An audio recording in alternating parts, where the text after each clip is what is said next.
Ada yang membuat saya terkagum-kagum dengan dua negara di dunia ini yang sangat serius mempelajari tentang kebahagiaan. Nomor satu, negara Dubai, dan nomor dua, negara Bhutan. Di Dubai ada Minister of Happiness. Di Dubai ada Gross National Happiness Department. Keduanya belajar dengan serius ke Finlandia. Sekali lagi, mereka belajar ke negara Finlandia. Itulah yang membuat kita kalau ke Dubai atau ke Bhutan akan merasakan kebahagiaan penduduk mereka. Saya buktikan dengan Dubai. Beberapa kali saya ke Dubai. Tinggal di sana dalam bilangan mingguan. Saya betah abis.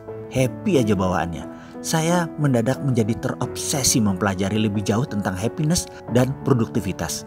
Ini semua setelah saya pulang dari Finland dan saya pulang dari Dubai. Saya teringat sebuah survei psikologi yang dilakukan oleh Narapati, perusahaannya Mas Kirli, dalam setiap kunjungan di berbagai perusahaan di Jabotabek. Terhadap lebih dari 100 perusahaan yang dia survei. Ada lembaga pemerintahan, ada BUMN, ada perusahaan swasta. Ini dilakukan beberapa tahun yang lalu. Dan apa yang disurveinya? Yaitu yang disurvei adalah apa hubungan dengan naik gaji dengan produktivitas. Apa hubungan naik pangkat dengan produktivitas? Dan beberapa unsur yang membuat produktivitas seseorang naik. Didapat sebuah fakta bahwa ketika seseorang dinaikkan gaji atau pendapatannya, maka bulan berikutnya sampai 3 bulan ke depan produktivitasnya naik. Namun turun lagi setelah kira-kira bulan ke-6 kembali normal.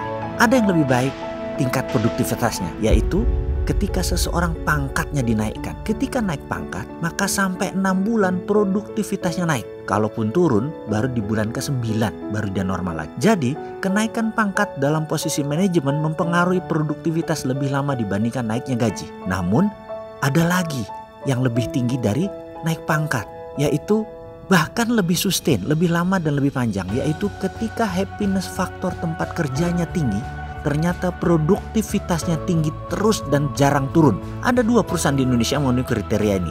Satu perusahaan TBK, namun saya tidak sebutkan karena nanti dikatakan saya promosi mereka lagi. Intinya, indeks prestasi perusahaan di bursa saham stabil di atas karena memang tingkat kepuasan kerja dan happiness faktornya tinggi. Dan dalam happiness faktor tinggi tadi tidak ada hubungannya dengan tingginya pangkat seseorang dan cepatnya naik gaji seseorang. Karena faktor kepuasan itu bukan masalah materi. Ada 5 unsur yang membuat happiness seseorang itu tinggi. Dan bukan karena urusan uang kuncinya, tapi urusan kejiwaan seperti kejujuran dan keterbukaan. Hubungan manusiawi sesama peer, yaitu karyawan, atasan, dan bawahan yang ngomong dan lain sebagainya, itu mempengaruhi produktivitas.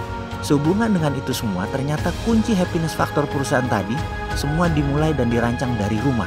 Ya, bukan urusan kantor tempat bisnis yang hanya 8 jam sehari, namun dari rumah, karena sisa waktu ditentukan bukan hanya 8 jam yang di kantor tadi, tapi yang 16 jam adalah di luar kantor. Itu ditentukan.